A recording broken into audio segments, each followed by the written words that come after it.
Scheduling an Instagram post is a great way to stay consistent and save time.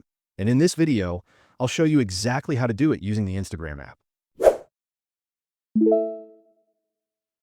First, open Instagram and tap the plus icon, which you'll find either at the bottom or top of your screen, depending on your device.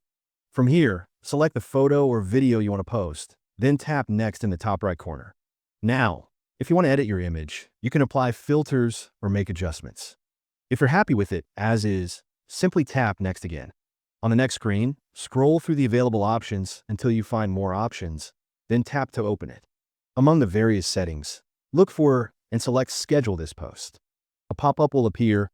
Tap Continue Scheduling to proceed. Now, choose the exact date and time when you want your post to go live. Once that's set, go back to the main post screen. The last step is easy. Just tap Share, and your post will be scheduled to publish at the precise time you selected. And that's it.